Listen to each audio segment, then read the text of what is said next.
Hi everybody.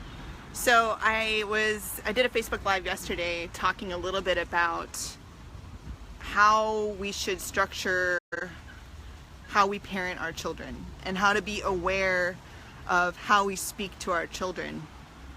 And we got into the topic of daycare and what the environment is like in daycare. And I just want to share my experiences because I used to be a daycare teacher. In fact, I did it at several different companies, and I'd like to share from this my experience from being kind of like I worked at this one company where I became the lead teacher after maybe about 4 or 5 months of working there.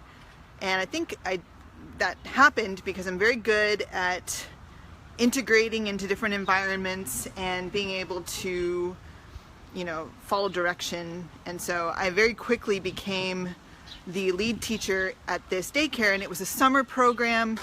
And then we got into the school year, and the daycare was attached to a school where the parents would bring their kids in the morning. So I was there in the morning, probably from about 5 in the morning until the kids went to school.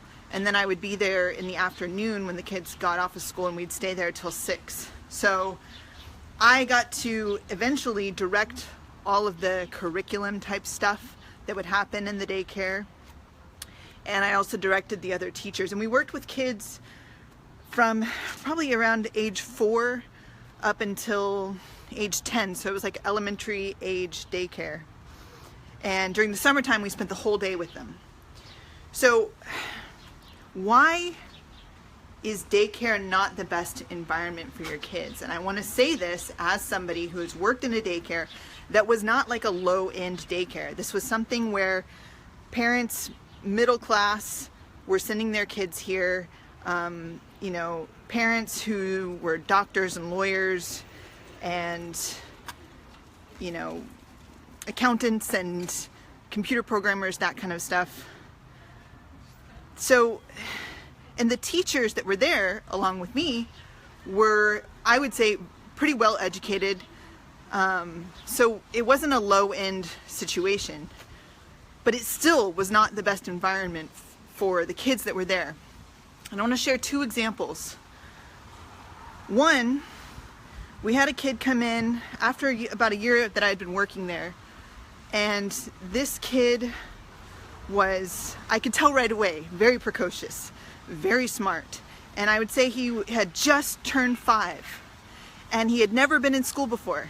His parents had homeschooled him beforehand, and I think this was his first time ever being in, like a daycare school type of situation. So not only was he going to daycare for the first time in the morning, his parents would drop him off like I said at I think 6 in the morning, and he would then go to class afterwards. He was in kindergarten, and he would come in the morning, and his parents had sat down and talked to me when he first started the program, and said, explained to me, he's really a happy kid.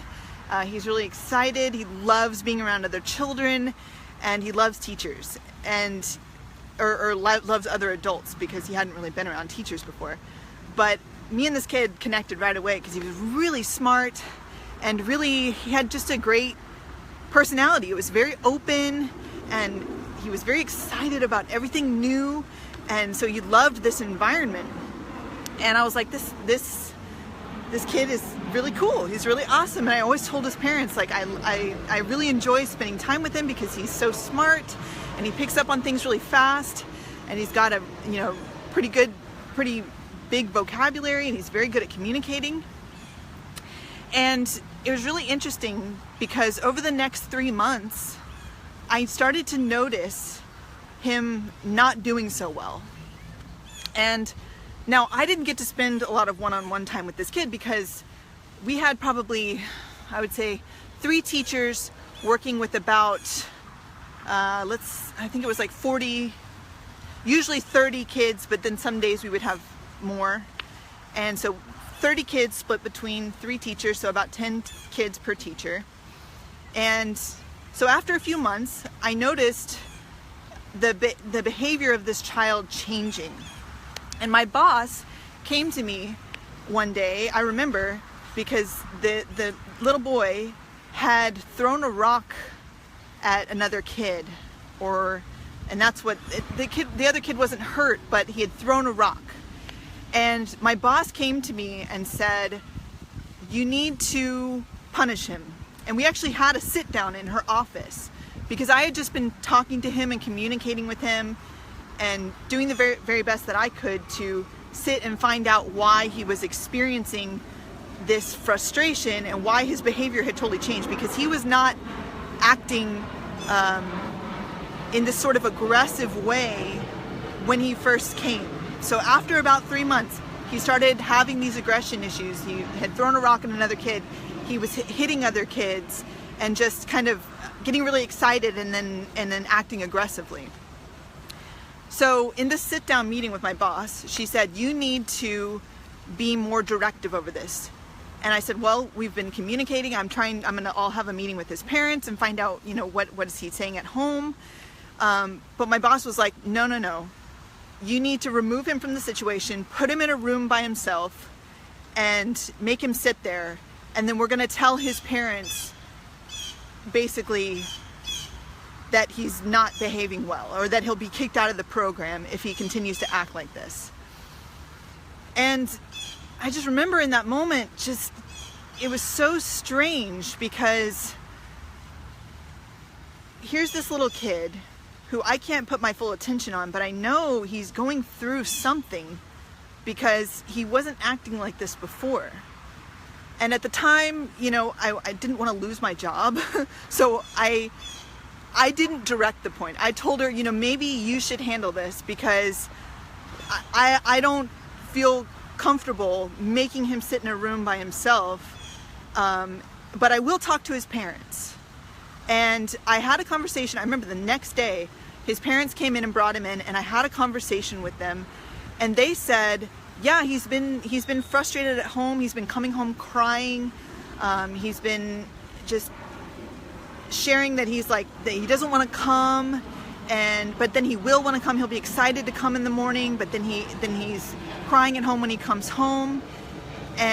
But he's not really sharing with us. We don't know what's going on. So maybe you could find out. So I'm like, okay. They started bringing him earlier in the day, so I would get a little bit more one-on-one time with him before all the other kids showed up. And this was something I had to deal with his parents of, look, I'm already coming here at 5 o'clock. You can bring him earlier. That way we have a little bit of one-on-one time. I can find out what's going on before all the other kids show up. And his parents were like, okay, great. So he started coming earlier, and we had that one-on-one time, and he was really just enjoying it. And he would share a little bit more with me about what was going on. And he was just saying, I feel frustrated because, the other kids are picking on me, or, he's 5 years old, so he's not, expressing this fully, but he would basically say, I'm fighting with Johnny, and Johnny's not being nice to me, and, I don't know how to talk to him, and he would have these moments where he'd be really excited, and then as soon as the other kids started showing up, he would get really frustrated, and then he would start having that behavior. So I had to really watch him and support him in those moments of when I could see him start to boil up inside, then support him just to relax and breathe. And I actually started integrating with the whole group these breathing exercises where we would sit in a room and just take deep breaths and support each other. Okay, if you're getting excited, if you're starting to feel angry, take a deep breath. And if you feel really frustrated, rather than acting out or hitting or whatever, come talk to me and I'll support you. And I had kind of a little bit of freedom to be able to do that, because my boss had given me, I was director of the program, so I was able to do that. But I didn't exactly talk to her about it. I just did it because I knew in the moment, okay, we've got to support the whole group to support this kid, because I can't just go talk to him. It's everybody's involved in this. All the kids are involved, and they'll all benefit from it.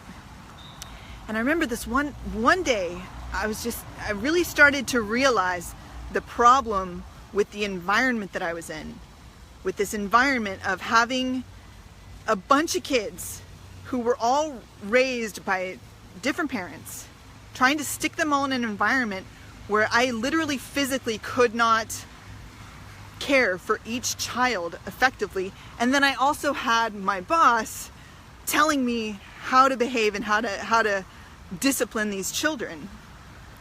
So there was this one day they brought him in early. His parents brought him in early. That's the church bells going off here.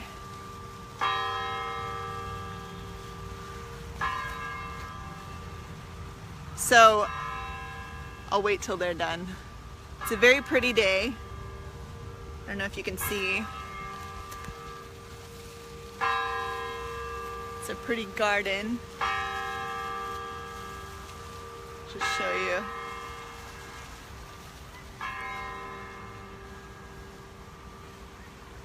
you. Okay. All right, so this is really interesting. And this really should show you something. I took this kid in early, and he was especially frustrated this morning. And he was telling me he didn't want to go to class. And what I had to do every day, because these were little kids, I had my set of kids, my set of 10 kids, and I would walk them each to their classrooms. And some of them, maybe 3 of them would go to one kindergarten and 3 of them would go to another, and 3 of them would go to the other. So I would have to take the group and take them to each of their classrooms. So I had taken I had decided, okay, I'll take the other ones first and then I'll take him to his classroom so I could spend a little bit more time with him. And I went in to his teacher. His teacher was a little bit older. She was probably in, her late 40s, 50s. And I brought him in and she took him to his seat, and then she came over to me and said, he's a horror, isn't he? And I was like, whoa. Like, look at the words that she's using to describe this kid. And I was like, what do you mean? And she said, he's just terrible in class. He won't stop talking. I'm always having to try to get him to sit down and he won't sit down. And I can't take it anymore with this kid. And I've heard a lot of teachers say stuff like that because I've worked with lots of teachers, but I had never heard another teacher just say that basically in front of the kid, because he's right there next to me. And he can hear everything because he's paying attention to us. And just watch this basically an emotional outburst from this teacher who, again, has to take, it's not to blame her, but she has to take care of probably 20 kindergarten kids in her classroom. So in that moment, I realized, like, this is not an okay environment for children, because each child is having, especially when they're 5 years old, they're going through this kind of emotional point. And here you have just everything about the environment is not set up to support this kid effectively. And his parents have no clue, because that teacher's not sharing this with the parents. The parents are probably in a situation where they feel like they have to send their kid to school, they have to send their kid to daycare, because both of them worked. So it's like, but the consequence of that is a child in a situation where they can't be supported effectively, and they have to go into that survival mechanism. And that's what he was going into when he would be around other children, when he was experiencing this stress and anxiety coming from his teacher. Because I guarantee you, kids, they are so smart, and they pick up on all of this emotional stuff from adults. So the environment, it's been a challenge even for me to support myself to be able to be one-on-one with Max. And I know it's extremely challenging. Because I've been there, I've done it, to try to support 10 kids in a classroom. And in an environment where there's like an administrative aspect to it, where teachers can't be fully flexible to support their kids effectively. Now, I actually I didn't get fired, I quit that job, but basically my boss found out that I was doing these sit-down exercises with all the kids breathing in the room. And she came to me and she said, "You're wasting too much time doing that. The kids, they won't pay attention to you." Even though I had a classroom full of 30 kids who were all sitting there and doing this exercise for about, I think it was like, we did it for like 8 minutes, where we would sit and breathe and just do breathing exercises, sort of like a meditative thing, where we're just kind of calibrating for the day and supporting each other and talking. And maybe if one kid had an argument that morning, earlier in the morning, we would talk about what happened. And this was with little 5 and 6 year olds. And it was really fun to watch. And I remember she found out, my boss found out, because one day she walked by the classroom and saw us all sitting there very successfully. I mean, imagine trying to get 30 little 5 and 6 year olds with 3 teachers to get them to sit quietly and support and, just breathe for 8 minutes and then have discussions. That's an amazing thing that we were able to do because we focused on it and we had kind of built that habit of doing it. And then my boss finds out and says, "You can't do this anymore." The parents might get angry. The parents might get frustrated because this is so different, so we're just not going to do this anymore.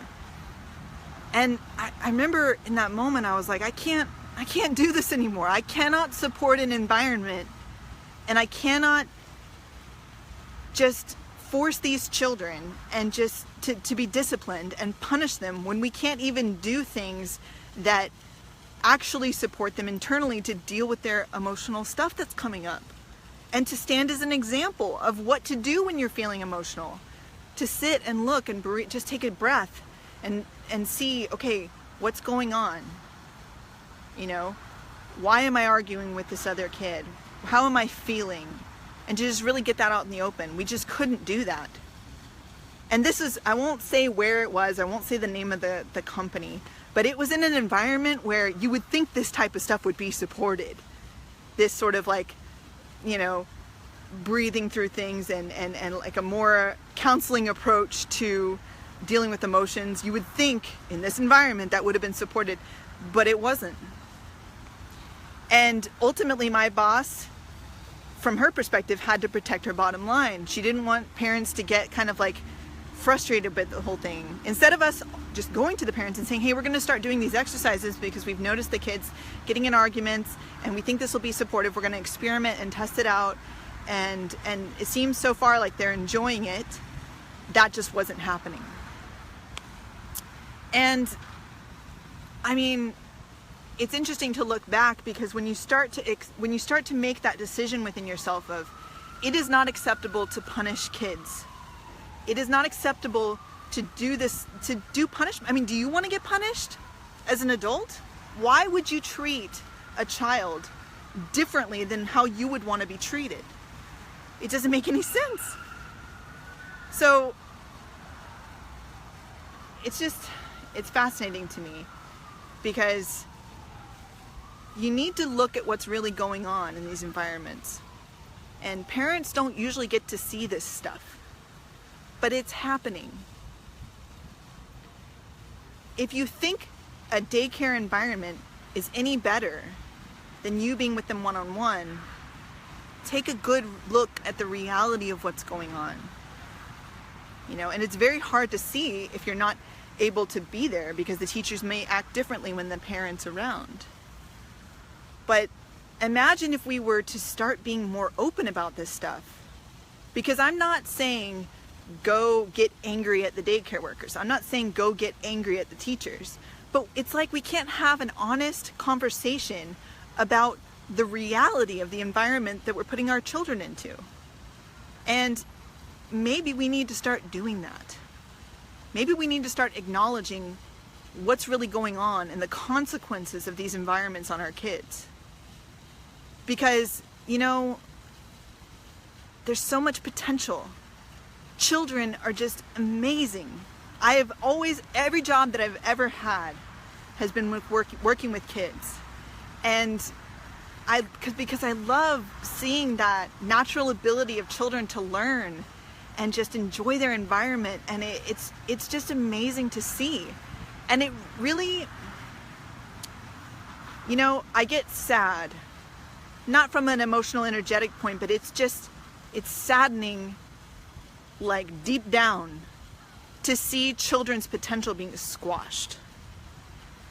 And I could shut up about it and not talk about things that are controversial and make parents feel good about putting their kids in daycare, or just kind of like ignoring that the environment's not best. But, we're already all doing that. And look at the struggle that children are going through now. Why not be honest with each other? Isn't that what you really want? Don't you really want to be really honest with what's going on? Wouldn't you have wanted a really supportive environment when you were a kid? I mean, that's what I would have wanted. So let's just get honest with each other. Let's just be straightforward. Let's deal with the uncomfortable stuff, because we should deal with it as adults so that kids don't have to deal with it. So kids don't have to go into survival mode in those environments where they don't really need to. Especially in a first world country, kids don't need to do that. We can create environments where kids are really supported. Doesn't mean coddle, right? We should all look up at the definition of that word, because we tend to use it when we don't really mean what that word means. But let's build the best environment for our children. And if that's something that you're interested in doing, you should private message me, because we should talk. Let's get into the real stuff. Okay, have a good day.